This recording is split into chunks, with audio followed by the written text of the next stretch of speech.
I used to think that death was the final chapter, the quiet closing of a book you'd never get to open again. I thought it was the end of pain, of choices, of everything that mattered. I was wrong. The truth is, sometimes death is only the beginning, and when it comes for you, it doesn't just take something away. It leaves something behind. Something you can't ignore. My name is Claire Donovan, and I died on a rainy Tuesday in October. At least for a little while. It's strange the details your mind clings to when your life is slipping away. I remember the sharp smell of wet asphalt, the way the streetlight above flickered like it was winking at me, the taste of metal in my mouth from the blood. I remember voices, urgent, panicked, but they felt far away, muffled, as though I was listening from underwater. And then silence. Not peaceful silence, like in the movies. Not a warm light calling me home. It was cold, empty. And yet, in that emptiness there was someone. But I'm getting ahead of myself. You can't understand why what happened after was so impossible unless you know what my life looked like before that night. Back then, I was 29 years old, living in Portland, Oregon. I worked as a photojournalist, the kind who chased stories through back alleys and rainstorms, looking for that one perfect shot that would say more than words ever could. I wasn't fearless, but I pretended to be. I'd built a life that looked strong from the outside, but felt like it could crumble at any moment. I lived in a tiny apartment above a bakery, waking every morning to the scent of fresh bread that made it impossible to stay in bed too long. My friends used to say I had the eyes of someone who sees too much, which I guess is what happens when your job forces you to stare at the world without looking away from its ugliness. I wasn't married. I wasn't in love. Not anymore. That part of my life I'd buried years ago, along with a piece of my heart. The night I died started like any other assignment. A local protest had turned violent downtown. The editor at the Portland Sentinel wanted me to capture the chaos, to get real human emotion for the front page. It was drizzling, the kind of fine, misty rain that makes the pavement slick like black glass. I remember pulling my hood up and adjusting my camera strap before stepping into the streets. The air buzzed with tension. Shouts echoed off buildings. Police sirens wailed in the distance. I moved between the crowd, snapping photos of faces, anger twisted in some, fear etched deep in others.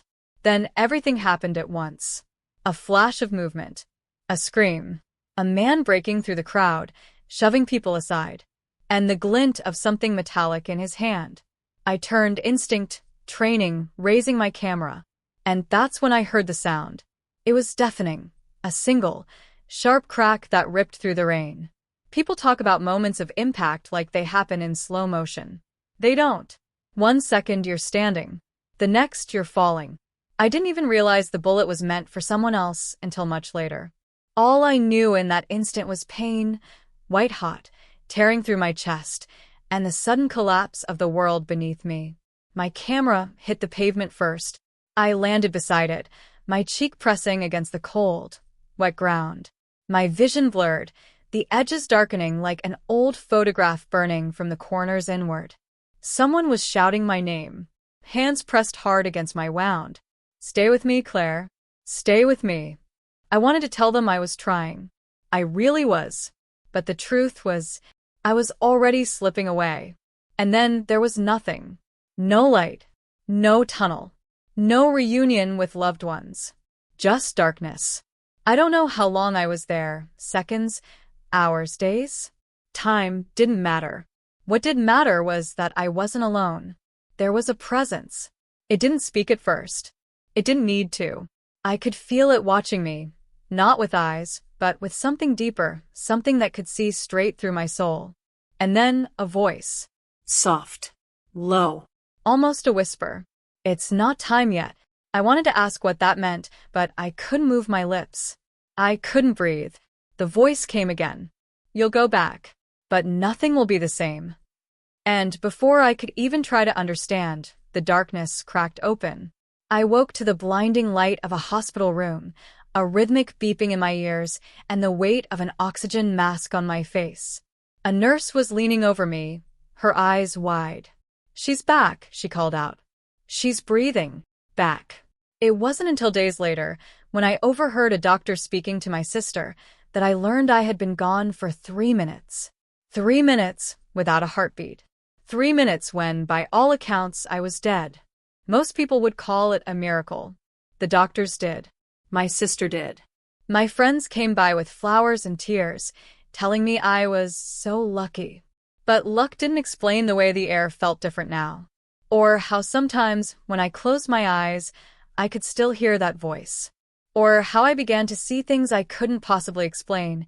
Flickers of movement in empty rooms, shadows where there shouldn't be shadows, strangers whose eyes lingered on me a little too long, as if they knew something. It started with little things. A whisper when no one was there. The scent of rain on a clear day. And dreams, vivid, unsettling dreams, of people I'd never met. But it didn't stay small for long. The first time it happened in public, I was in line at the grocery store. A man ahead of me dropped his wallet. When I bent to pick it up, my hand brushed his, and suddenly I saw it. Not just his face, but his last moment. The way his body would fall, the sound of glass shattering, the exact time glowing on a wall clock. It was so real, so intense, that I gasped and stumbled backward. He turned, confused. "Are you okay?" I nodded, forcing a smile, but my heart was pounding. Because I knew something I shouldn't. I knew he was going to die. I told myself it was stress, trauma, side effects of nearly dying. But deep down, I knew better. Death had touched me. And in doing so, it had left something behind. And whatever it wasn't done with me yet. To understand what happened after I came back, you have to know who I was before it happened. Because the truth is, the person lying on that hospital bed wasn't the same woman who'd left her apartment that rainy night in October. I grew up in Eugene, Oregon, the youngest of 3 daughters in a family that believed in keeping secrets. My parents, Laura and Michael Donovan, had the kind of marriage that looked solid from the outside, but was held together by silence and habit. They loved us, I think, but they were better at providing than they were at listening. I was the quiet one. Not shy, just observant. I liked watching people, noticing the small things no one else saw. My sisters, Emily and Grace, were loud, bright, and full of plans for the future. I was the one with a camera in her hands, trying to freeze moments before they slipped away. Photography wasn't just a hobby, it was the only way I felt like I could make sense of the world. My father used to joke that I was collecting evidence, and maybe I was. Because even then, I understood that people weren't always what they seemed. When I was 17, my father died suddenly, a heart attack while he was driving home from work. The shock of it cracked something open in me. Death wasn't new. My grandparents had passed, pets had been buried in the backyard. But this was different. This was the first time I realized how quickly life could turn, how a single breath could be your last without warning. At the funeral, I remember watching my mother stand stiffly beside the casket, her hand resting lightly on the wood as if she was afraid to touch it too much. Emily cried openly. Grace stayed glued to her phone, texting friends, her grief leaking out in sarcasm later. Me? I just took pictures. Not of my father. I wasn't that morbid. But of the flowers, the rain streaking the church windows, the way my mother's eyes looked like they were made of glass. It was my way of holding on to something I couldn't explain. After high school, I left Eugene for Portland. College was a blur of part-time jobs, late-night editing sessions, and professors who told me I had an eye for truth. I landed my first job at the Portland Sentinel straight out of school. It wasn't glamorous, covering ribbon cuttings, high school sports games, and the occasional city council meeting, but it was mine. Over the years, my assignments grew riskier, my shots more raw. I wasn't afraid to get close, even when it meant shoving my camera into situations that made other reporters back off. My boss, Tom Briggs, liked to say I was born for the front line of a story. He also liked to remind me that getting the shot wasn't worth my life. I laughed when he said that. I didn't believe anything could stop me. There was a time when I thought love might stop me. His name was Ethan Walsh. He was a writer for the Sentinel when I met him, tall, dark-haired, with the kind of voice that made you want to lean in and listen. We were opposites in almost every way. Ethan was patient where I was impulsive, hopeful where I was cynical. For a while, he made me believe in things like stability and a shared future. We talked about moving to Seattle together, maybe starting our own media company. But life has a way of tearing through plans you think are solid. 2 years in, Ethan was offered a job overseas. I told him to take it, thinking love would survive the distance. It didn't. 6 months later, I got a short email. "I'm sorry. This isn't working." I never wrote back. After that, I threw myself even harder into my work. No one could leave you if you didn't give them the power to. My social circle was small but steady. Mara Lewis was my best friend since college, the kind of person who would show up at your door with Thai food and wine after a bad day without asking what happened. Mara worked as a nurse, which meant she was used to chaos, but she always said my stories made her nervous. "You're chasing trouble," she'd tell me. "One day, it's going to catch you." I'd laugh and say, "That's the job." Then there was Liam, my downstairs neighbor. He was a carpenter with a messy beard and an easy smile, the kind of guy who fixed things without asking for anything in return. We weren't close, but he was the one who fed my cat, Pixel, when I was out on long assignments. Sometimes we'd share a beer on the fire escape, talking about nothing and everything. Liam had this way of making me feel grounded, safe. I didn't realize how much that mattered until later. In the months leading up to the night I died, things felt heavy. Not in a dramatic, my life is falling apart kind of way. More like a slow drip, the kind that eventually fills a room without you noticing until you're drowning. Work was relentless. I'd just finished covering a string of warehouse fires, arson, the police said, and the images of charred ruins and displaced families stuck with me. I was sleeping less, drinking more coffee than water, and ignoring the dull ache in my chest that came and went without warning. Mara noticed. She told me to slow down, to take a vacation. But slowing down felt like admitting something was wrong. And I didn't want to face what that might be. The day of the protest, I'd had a fight with my sister Grace. She'd called to tell me she was moving to Los Angeles with her boyfriend, and when I didn't react with the excitement she wanted, she accused me of being selfish. "You don't care about anyone but your camera," she'd snapped. I hung up on her. The guilt from that conversation was still sitting heavy in my stomach when Tom called about the protest. I didn't hesitate. A story meant focus. Focus meant I didn't have to think about my family or my empty apartment or the fact that I hadn't been happy in, I couldn't remember how long. Eyes in a sunlit garden. Other times they were brutal, sudden. And the worst part? I couldn't tell anyone. How do you explain to people that you see death coming? Mara noticed the change. "You're jumpy," she said one night while we sat in her living room, half watching a rerun on TV. "You keep flinching every time someone walks by." "I'm fine," I lied. "No, you're not. You survived something huge, Claire. It's okay to be scared." But I wasn't scared of what had happened. I was scared of what was still happening. The turning point came 2 weeks later when I ran into Liam on the fire escape. It was late, nearly midnight, and I couldn't sleep.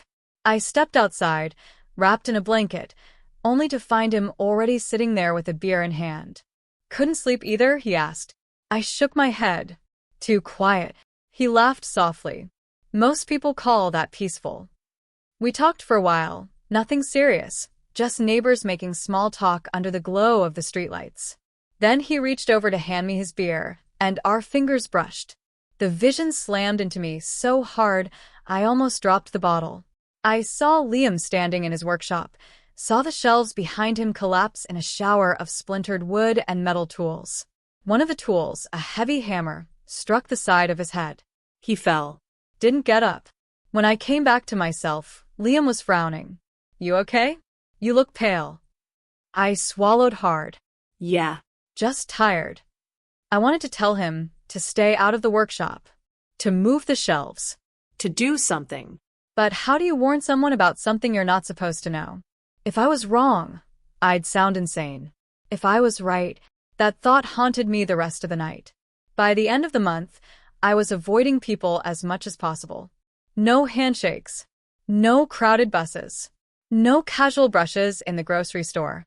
It didn't stop the visions completely, but it reduced them. I told Tom I wasn't ready to come back to work yet. He didn't argue. Maybe he thought I was still processing the shooting. Maybe he was right. But processing wasn't the word for it. It felt more like I was being rewired from the inside out, my senses tuned to a frequency no one else could hear. And then, the first death I saw actually happened. It was the man from the bus, the one with the leather jacket. I saw his obituary in the local paper, just a small paragraph near the classifieds. Passed away suddenly at home, survived by his sister. I stared at the page until the words blurred. The kitchen, the whiskey, the pills. Exactly as I'd seen it. The world shifted under me in that moment. This wasn't a trick of the brain. It wasn't some hallucination from trauma. It was real. Once the truth settled in, so did the dread. Because if the visions were real, then Liam's was real too. And Mara's. And the young barista whose death I'd glimpsed when she handed me a coffee last week. It wasn't just seeing death. It was carrying it like an unwelcome passenger I couldn't shake. I started keeping a notebook. Names, dates, descriptions of what I saw. At first, it was an attempt to make sense of it, to find patterns, maybe even prevent something. But the more I wrote, the worse it got. Some of the deaths were hours away. Others were months, maybe years. And I had no way of knowing which was which. The pressure built until I finally broke. One rainy afternoon, I showed up at Mara's apartment, clutching the notebook like a lifeline. "I need to tell you something," I said. She poured us both tea, sat across from me, and waited. But when I opened my mouth, the words tangled. "How do you tell your best friend that you've seen the moment she dies?" Because I had. A car accident. Late at night. Headlights in the rain. Her hands gripping the steering wheel. Eyes wide with shock. Glass shattering around her. I couldn't say it. Not without breaking her. So instead I lied. "It's nothing. I'm not sleeping well." She gave me a small, sad smile. "You've been through a lot. You'll get there." I wished I could believe her. The visions became more insistent after that, not just when I touched people, but sometimes when I looked at them too long. And sometimes they weren't strangers. I started seeing my own face. Sometimes in a hospital bed. Sometimes on the side of a road. Always still. Always cold. It made me wonder, had I really escaped? Or was death just waiting for another chance? The first 2 days after Mark's confession felt like I was trapped in some strange, surreal dream. I woke up every morning in the same bed we'd shared for almost 8 years, but everything about it felt unfamiliar now. The sheets, the pillow beside mine, even the faint smell of his cologne. The man I thought I knew inside and out had a secret life. A hidden account. A betrayal that wasn't just about money, it was about trust, and that's something you can't buy back. That morning, I sat in the kitchen with my coffee, staring at the steam rising from the mug like it was trying to give me answers. My mind kept replaying the moment Mark admitted the truth. His voice had been quiet, almost calculated. Not the desperate tone of a man who regretted his mistake, but more like someone who'd been caught and was just accepting the consequences. What else is he hiding? The question wouldn't leave me alone. The bank statement I'd found in the trash was still tucked inside my purse. Every number, every deposit, every withdrawal was burned into my brain. I didn't just see numbers anymore, I saw moments. I saw the day I canceled a girl's trip to save money for his business idea. I saw the time I skipped upgrading my car because we needed to be smart with spending. And all along he had this stash. A knock on the back door jolted me out of my thoughts. I wasn't expecting anyone. When I opened it, my neighbor, Hannah, was standing there with a small basket of muffins. She smiled softly, the kind of smile that says, "I know something's wrong, but I'm not going to make you say it if you don't want to." "I made too many," she said, handing me the basket. "Thanks," I replied, trying to keep my voice steady. But Hannah didn't leave. She stepped inside, glancing around the kitchen like she was reading the room. "You okay? You've been quiet lately." I froze. I wanted to spill everything, to tell her about the bank account, the lies, the way my chest felt like it was caving in, but I knew how small towns worked. One slip of the tongue, and soon everyone from the grocery store cashier to my hairdresser would know. "I'm fine," I lied. "Just work stress." She didn't press, but as she left, she said something that stuck with me. Secrets have a way of finding daylight, Emily. One way or another. When the door shut, I sat back down, her words echoing in my head. That night, I decided I couldn't live in this half-truth anymore. I needed to know everything. If there was more to uncover, I'd find it. The next morning, I drove to the bank. I didn't tell Mark. I didn't tell anyone. The teller recognized me from our joint account visits and smiled, but when I handed her the account number from the statement, her expression changed. "I'm sorry, but this account isn't under your name," she said. "I know," I replied, "but I'm his wife. We've been married for years." She shook her head, clearly uncomfortable. "Without his written permission, I can't give you any details." I leaned in slightly. "Can you at least tell me how long he's had it?" She hesitated, just for a second, but then typed something into her computer. When she looked back up, her eyes gave away more than her words. "I really can't say." That tiny hesitation told me all I needed to know. This account had been around far longer than I thought. As I walked out of the bank, a cold wind cut through my coat. It wasn't just the weather. It was the realization that this wasn't some recent slip-up. This was premeditated. When I got home, Mark was already there, sitting on the couch like he had nowhere else to be. He looked up from his phone and smiled, like nothing was wrong. "Hey," he said casually. "Wanna order in tonight?" I stared at him for a long moment before answering. "Sure. Why not?" But inside, my mind was spinning. Over dinner, I watched the way he chewed, the way he avoided eye contact when I asked him how his day was, the way he reached for his drink like it was a shield. After we finished eating, I put my plate in the sink and turned to him. "Mark," I began, "I went to the bank today." The fork in his hand froze midair. "Why?" "I wanted to see the account," I said. "The one you didn't tell me about." His jaw tightened. "Emily, we've already talked about this." "No," I said firmly. "You talked. You gave me pieces. I want the whole picture." He sighed, setting the fork down. "It's not what you think. Then tell me what it is." He leaned back, running a hand over his face. "It's complicated." "Complicated," I repeated. "Mark, this isn't some surprise birthday party you were hiding. This is years of lying to my face." His eyes flashed with irritation. "I didn't lie. I just didn't tell you." My stomach turned. That's the same thing. That night, he slept in the guest room for the first time in our marriage. I lay in our bed, staring at the ceiling, realizing that we weren't just dealing with a financial secret anymore. This was a fracture in our foundation, and I wasn't sure it could be repaired. Over the next week, small things began to make sense. The late nights at the office. The sudden trips. The way he'd get defensive when I asked about money. And then the phone call came. It was a Thursday afternoon. I was folding laundry when my phone rang from an unknown number. Normally, I wouldn't answer, but something made me pick up. "Is this Emily Carter?" a male voice asked. "Yes," I said cautiously. "This is Detective Ryan Cole with the State Financial Crimes Division. I'm calling in regards to your husband, Mark Carter." My knees went weak, and I sank into the nearest chair. "What about him?" "There's an ongoing investigation," the detective said. "I can't go into full detail, but we believe he's been involved in activities that, well, let's just say they may explain the hidden funds." My heart was pounding so hard I could hear it in my ears. "What kind of activities?" "Mrs. Carter," the detective said gently, "you might want to prepare yourself. This goes deeper than you think." From that moment on, my world shifted again. This wasn't just a betrayal of trust. It might be a betrayal of the law. I didn't sleep that night. Every sound outside felt suspicious. Every shadow seemed darker. I kept wondering, if Mark's capable of hiding this from me, what else is he capable of? By morning, I'd made up my mind.